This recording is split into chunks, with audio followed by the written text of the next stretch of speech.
Good afternoon, and thank you for coming today. My name is Tom Glazier, and I'd like to welcome you to the New America Foundation to discuss the mission of and innovation within international broadcasting and public media. For those of you who have never visited us before or are watching on the web, New America is a DC-based public policy institute looking to new ideas and new thinkers to address the next generation of challenges facing the United States. Our mission, New America, embraces through 15 programs that cover everything from counterterrorism to education and economic growth, both here and in California. I lead our work here on media policy as part of a team housed within New America's Open Technology Initiative, where we have been considering the changing media landscape and technological landscape and how it affects citizens. I have also spent a significant amount of time researching international broadcasting as a New Ideas Fellow in 2009. And as I have the mic, I will make a personal plug for a paper forthcoming in the Fletcher Forum, co-authored with Catherine Brown, on strengthening U.S. statecraft through public diplomacy. That said, to make an event like this happen, it only comes about with true partners. And today we have partnered with Georgia State's Department of Communication, specifically Sean Powers in the audience. He will moderate panel 1, and also Rutgers Law School's Institute for Information Law and Policy through Ellen Goodman. In an increasingly digital media landscape, people across the globe are relating to their media outlets in new ways. The missions of media producers are changing as technological innovations reshape news networks into communities. The assumption is that US public media institutions and international broadcasters are also transforming themselves to serve the emerging public interests in media. But how should these institutions be changing to meet the needs of audiences that expect to engage in news and information, not just passively receive it? And even amid the explosion of information, there are information gaps. If foreign coverage is one of them, how is it best produced and by whom is a key question. These are just two questions that, among many, that our panelists will discuss in the next 3.25 hours. We will have a conversation about the big picture, 2 panels addressing respectively mission and market gaps, discussing how international broadcasting is doing in traditional terms, and a second exploring innovations that it could adopt and the emerging context in which it operates. In between these 2 panels, we arranged for a short discussion and Q&A with Governor Dana Perino of the Broadcasting Board of Governors and Executive Director of BBG, Jeff Trimble.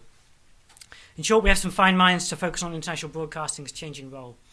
The program is tightly scheduled, and if you need to step out to get coffee, there will be some there at 2:30. There's currently soda. We completely understand. We will be asking both panelists and those who ask questions on the floor to be succinct and pithy.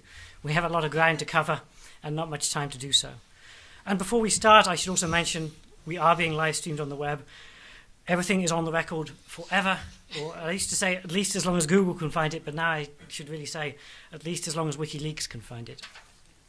For those of you on Twitter, please use the hashtag NAFevent. We will keep an eye on that hashtag and aim to move questions from there to the panel. We will begin today's event with Susan Glasser, editor of Foreign Policy magazine, and President Lee Bollinger of Columbia University. President Bollinger needs little introduction. He's a leading scholar of the First Amendment. He teaches a class at Columbia to undergrads. I know, I've seen him in action, petrifying them. He has also written several books on the subject, his most recent titled Uninhibited, Robust and Wide Open, A Free Press for a New Century. So, without further delay, since I'd like to make sure we leave some time for less formal conversation after the panel, I'd like to thank you all for coming today and ask you to please join me in welcoming Susan Glasser and Lee Bollinger. Thank you very much. Well, thank you so much, Tom, and to New America for having us today. I have to say it's an incredible honor to be talking with Dr. Bollinger. You know, this is a guy who actually believes that there should be a future for professional journalism. So I'm both grateful to you for your views, and I'm hoping you can help us see the way forward here a little bit in this conversation. But, you know, there's so many subjects to cover, and you know, I don't want to give short shrift to international broadcasting today, but you know, it seems that it would be wrong of us not to begin this conversation without jumping right in to WikiLeaks and whether they've sort of exploded our definition of acceptable free speech or not. Certainly here in Washington, that might be the perception. I don't know if it's made its way up to New York yet. I guess you've unbanned your students from reading them. Is that, they're clear? They're good? That's a loaded question to begin with. Yes, students are entirely free to exercise their free speech rights, as we've affirmed with them. The problem of WikiLeaks, I think, is a fascinating example of how the world that I sort of grew up in and helped in some small way to develop is undergoing very significant changes in the world out there that we still don't know what will be the impact on the constitutional law or public policy, but we do know that there's going to have to be a good deal of reconsideration.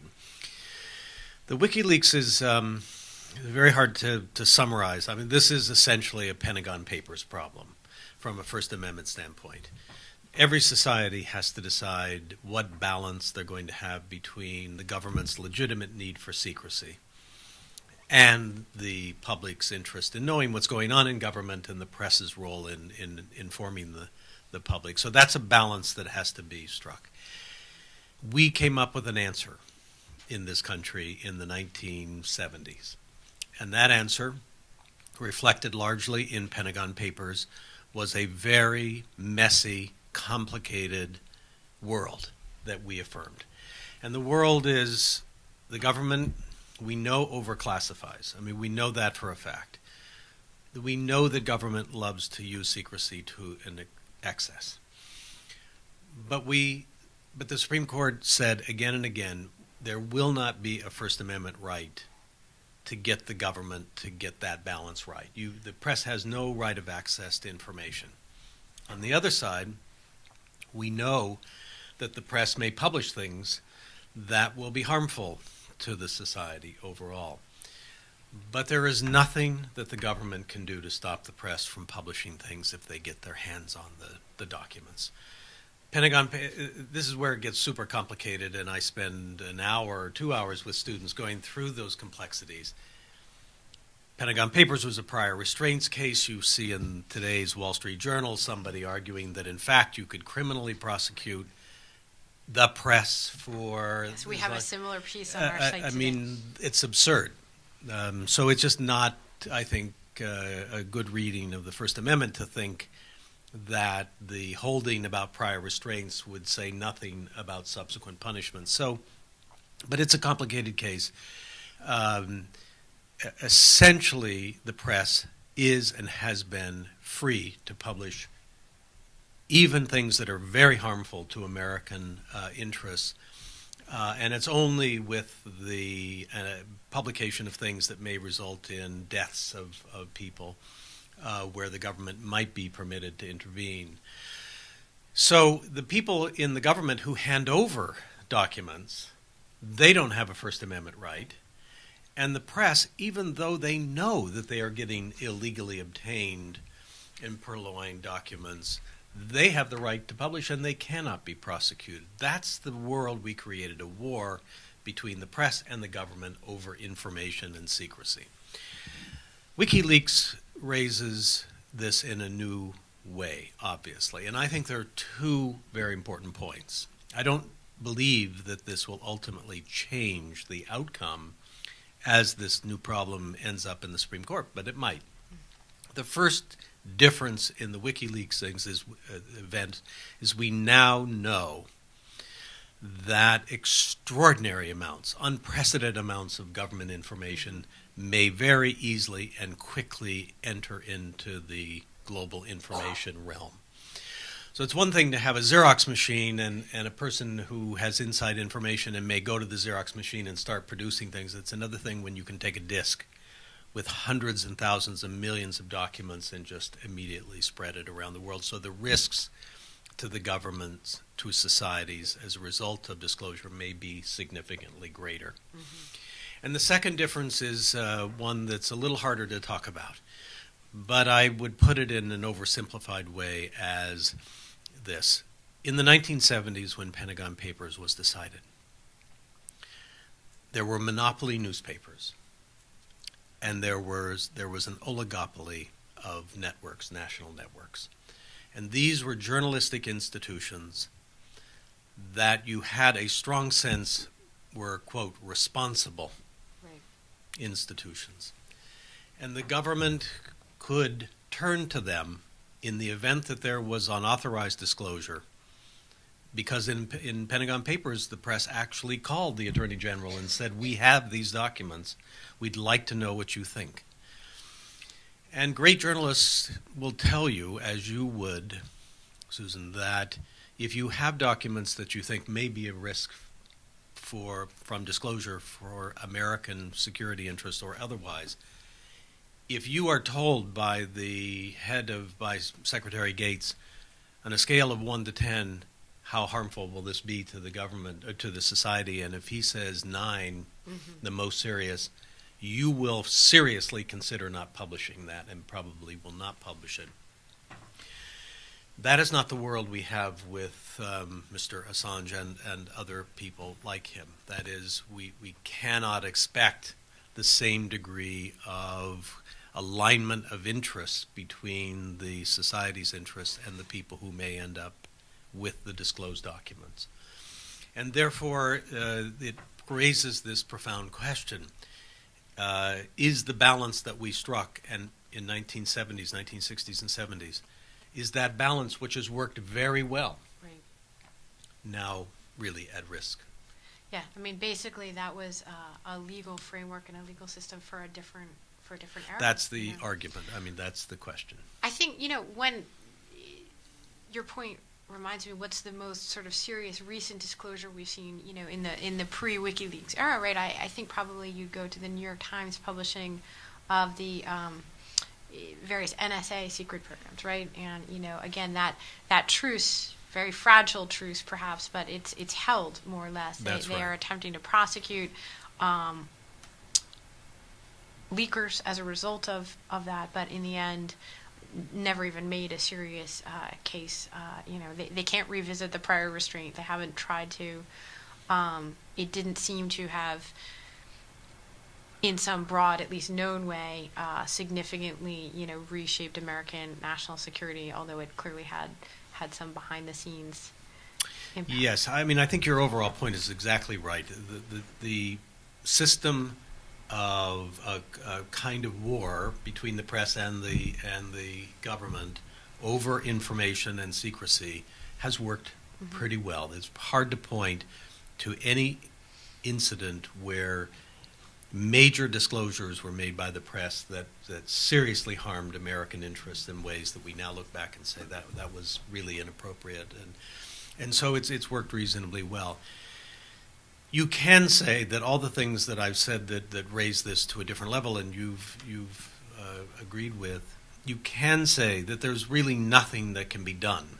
Right. That's the world we live in, and people are going to continue leaking. After all, leaking information from the government is a normal day in, day out kind of activity, and that will continue, and it will now have this exponential increase in problem, and there's not much the government can do about it.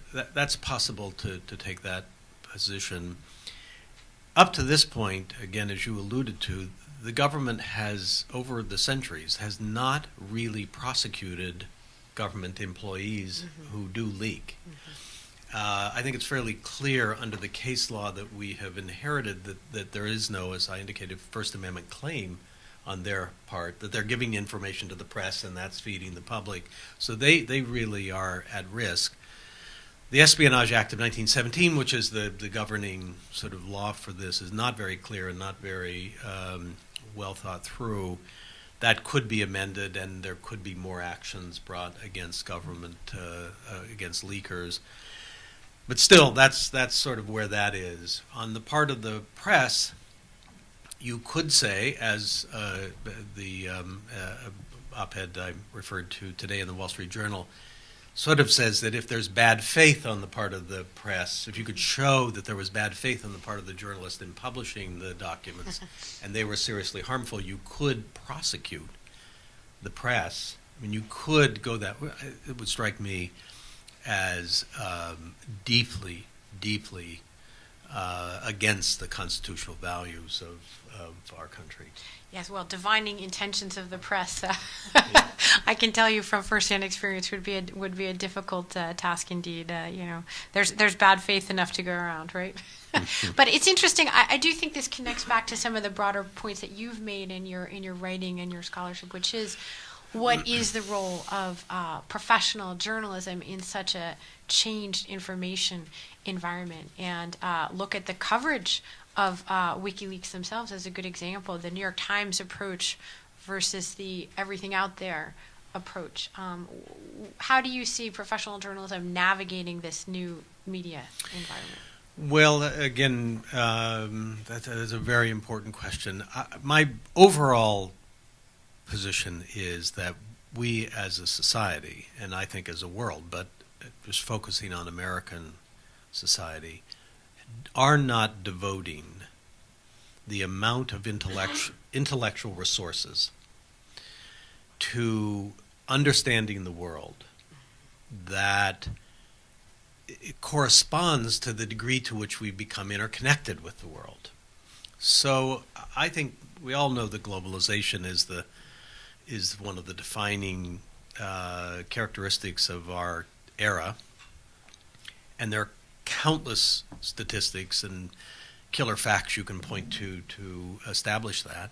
Half of the profits of the S&P 500 come from abroad. A third to a half of the debt of the United States is owned by foreign entities, a significant part of that by China. We are now in a world where we are highly dependent upon the actions and decisions of other countries, other societies, other peoples. And on the whole, we've made this choice to take advantage of the opening of free markets, the embrace of free markets as a system of economic organization around the world. We've taken advantage of that to pursue a strategy, a national strategy, and a world strategy of making the world more interconnected through economic activity. Business and finance are primarily driving globalization, along with technological changes in communication, the internet in particular. That, however, leaves us without the institutions that any global society or any society of any scale needs to be able to function. So we're struggling after a recession that's almost as deep as the Depression, or close to going that route.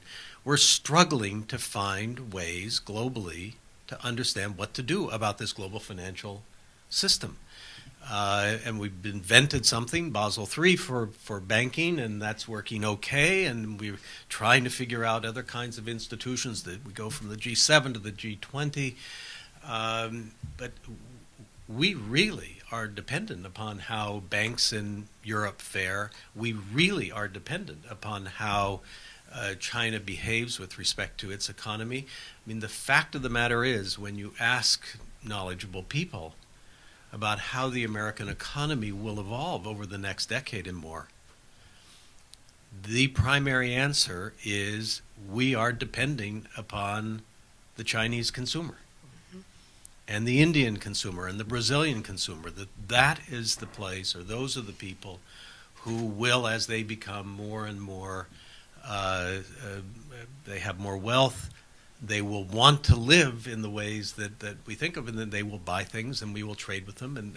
But that is a course that the country is on that requires a huge amount of knowledge about what's happening and what's happening in China, what's happening in India, what the interconnectedness of all this means. And the two primary institutions we have to do this are universities and the press. Those are the two institutions we rely on to think in nonpartisan ways systematically and deeply and reflectively and independently on what's happening. And those two institutions, for different reasons, are not able to perform that function as well as we need. The press can't perform it because the internet has undermined the business model of the press, and that's resulted in the closure of foreign bureaus and the decline of foreign correspondence and the decline in foreign coverage, although you can speak to this more knowledgeably than I can. But the concern about the increasing isolationism intellectually of the country because of our incapacity to support a press as we have is a serious problem. And the universities is a different reason. We're not up to where we should be to understand the world as it's evolving because we move slowly. The speed. The speed is not our primary strength. And because we think about things long and hard and we develop expertise and we need to change and do that. And universities, I think, are in that process. If you put all that together, I think that one of the answers I think we need is significant American investment and public funding in global, international reporting to make it's to some degree closer, more in alignment with the actions and decisions that we are taking to bind ourselves to a global world, which I think on the whole are absolutely the right course. But you can't do it without the knowledge and information that must accompany it. Mm-hmm. Well, I want to get back quickly to this very big picture prescription that you have for this sweeping and I think hard to disagree with in its broad brush diagnosis of what ails us intellectually in a globalized world context. Your specific points are so interesting to me to hear because that's really the paradox about international reporting right now. On the one hand, I would argue, being involved in the effort to, try to sustain and grow a new model for international reporting that on some level, this is actually a golden age for international reporting. And we have more knowledge, not just in purloined government documents, but broadly speaking, we have more access to information, to players, to direct access to world-class expertise and thoughts that we didn't have in the past. We have the ability to engage directly with people and new expectations of transparency and accountability, even in societies where a decade or two ago that wasn't the case. We also have, thanks to the breakup of these business models that you alluded to, if you are interested in working with smart, talented journalists around the world today, you'll find there's an abundant supply of them, looking to work with you. Right, so that's the paradox. On the one hand, you have this incredible opportunity right now, because clearly we all agree these models are in flux. There's more information and probably of higher quality, than and higher accessibility than ever before. At the same time, the dissolution, the breakup of the sort of elite media consensus, the oligopoly of the 60s and 70s, has clearly had a dramatic impact. And I can just as easily argue the opposite side of the case. I think, most people aren't necessarily familiar, but my favorite shock statistic is, if you don't count the wire services, but if you just look at American sort of prestige media, print reporters stationed around the world, American foreign correspondents in that classic definition of the term, it's under 100. Yeah. For a country of this size, with this ambition and this level of global dependence, not purely economically, but as we've all seen, in ways that shape both geopolitics and also our own national security. That's an astonishing figure. When I covered the war in Afghanistan just a few years ago, all the people I traveled with were from news organizations that today no longer have a single foreign correspondent. Right. I don't disagree at all on your big picture diagnosis. The reason I ask that is because going back to your prescription, sort of a government-funded international broadcast service along the lines of the BBC. I'm sure that will be a very controversial proposition to a lot of people here, not only because of a deep aversion to more explicit government involvement, and whether it's compatible with American traditions of dispassionate, if not objective, reporting. Number one. Just quickly. Number two, and number two, what I want to ask you about is prescribing government, involvement, that seems somewhat incompatible with the understanding of, this is the networked world. This is the world of the future where you can't control information anymore, where you can't, the Department of Central Planning, is that the way we want to go with our news model in the future? Well, you've said a lot of fascinating things, Susan, and let me try to say this very quickly. I think it would be a pity if our great institutions of the press decline so much, and the decline has been so radical and so quickly. I think it's even hard for us to grasp what the consequences of this will be. It's just staggering within 5 years to have fewer than 100 correspondents, or 100 correspondents, foreign correspondents. I mean, that is a very disturbing fact. It is the case that there is a proliferation of voices and opportunities to get information in a certain sense, in certain ways. But I don't want to oversimplify this, but the statement I would make is that we must have institutions. It's wonderful to have all these voices, but we must have institutions that have internalized the culture of journalism, can bring the kind of interdisciplinary and massive amounts of knowledge to bear on individual stories and collective stories. And I think this, and you're not saying this, but some people do. I think the idea of the citizen journalists replacing the institutional press is as unwise as thinking that the citizen scholar could replace universities. But that's I realize, a big debate, and I know you're not saying it, but some people do say it. Now, with public funding, I realize that what I propose is sort of hopelessly unrealistic.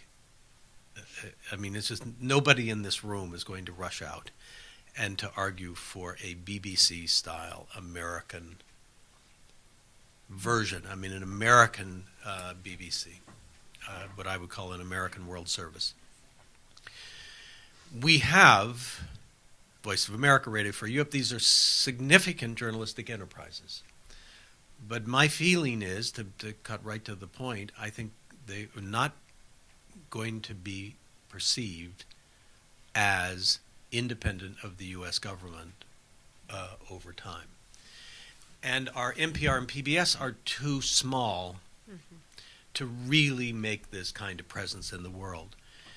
I think there should be a major plan to build up public funding, because I don't think it's going to come from the private sector in this case. I think we must have a mix. I believe in the private sector.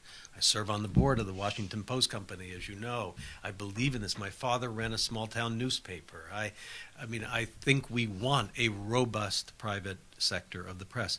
But we also need, especially now, a major commitment to a global press. And it must have absolutely editorial autonomy and independence that must be built into our constitutional norms. There are cases in the First Amendment tradition on which to build for that principle. And I believe this is something that can bring American journalism, which I happen to think is a great achievement of the country, both to the world and back to the United States. Is it a dangerous idea? Is it too risky? Well, we have had for a couple of centuries, at least a century and a half, major commitments of the government to supporting universities. We have one of the greatest higher education systems in the world. Everybody says that. Half of it or more is public universities. I mean, I was the president of one. I was a faculty member of one for 3 decades. There's public funding of universities. There is autonomy. we care in the academic world as much about our autonomy as journalists care about their autonomy. And we've worked this out. Columbia receives hundreds of millions of dollars every year from the NIH and the NSF, as do other great research universities. We've worked out a system with tremendous public funding for the research base of America. And two institutions that are dedicated to their autonomy, and we have basically done that well. We could do the same. Britain has done it with BBC and BBC World Service. I know there are tensions, but so are there tensions with advertisers as a base for supporting the press. So it's not a risk you can just avoid by some system or another. Every system has its risk. And I think there are ways to minimize it.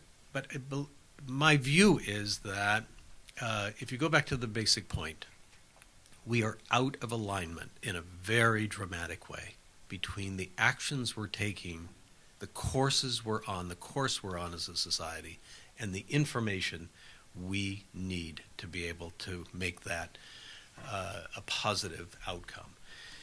And we've got to be inventing new institutions as we go. This is the stuff of building societies, of democracy. And people wrote the Federalist Papers in order to make the institutions for this country 200 years ago. We need to have the Federalist Papers for this new century on a global scale. That's got to come through public debate and discussion. And that means the press and universities have to be much more present and powerful than they are now.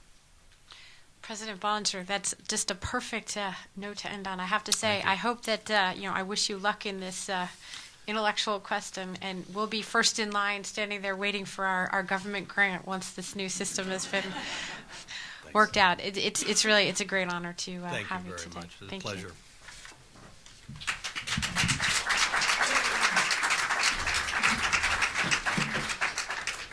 Thank you.